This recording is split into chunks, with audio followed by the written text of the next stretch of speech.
Well, I mentioned Linux in the Hood. Another example is in Harlem. Well, no, actually, it's in downtown New York on Fifth Avenue. Community Technology Center that's fairly well known called Playing to Win. And Fahim Abdul-Razak is teaching the young people how to use Linux. So you have those early adopters. What it's going to take is two things for it to become more widespread. First, African American youth are the biggest consumer drivers in the American marketplace. So if African American youth decide to do something, then it will become more widely adopted through the entire economy. The things that are going to drive them are some kind of killer application that can only be done on Linux, that can't be done something else. The thing that has pushed adoption of technology over the last 5 years has been music downloaded.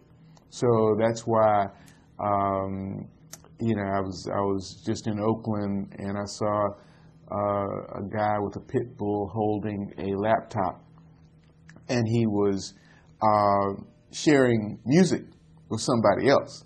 Now, that person wouldn't have had a laptop, 5 years ago.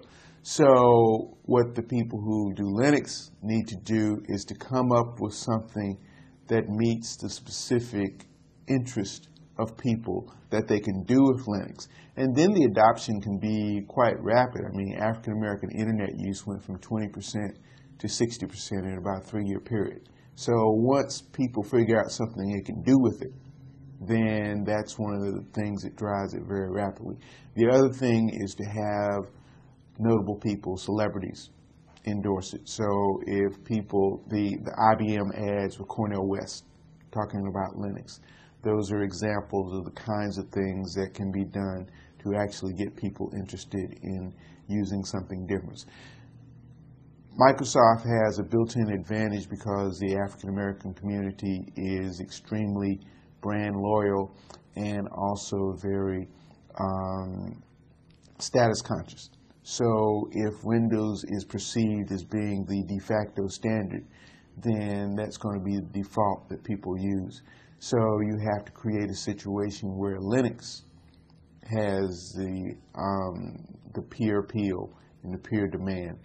And so then it will become a status symbol to be somebody who's different from the norm. If the norm is Windows, then people who are cool use Linux. And so those are the kinds of dynamics that it will take to move beyond that early adoption stage. In fact, the tongue-in-cheek statement that Jason Jackson said after his initial meeting was that, paraphrasing Dr. King, that I dream of a day when my 4 little children will see that operating systems will not be judged by the might of their monopolies, but by the content of their kernels. And even though it was a very small meeting, that statement could actually be a rallying cry for the whole Linux movement. One of the things that people don't fully understand about what became known as the digital divide was that African Americans actually played a very large role in the beginning of technology. People like Roy Clay. Roy Clay was the first research and development manager for computers at Hewlett-Packard in 1965. So many people in the personal computer industry came out of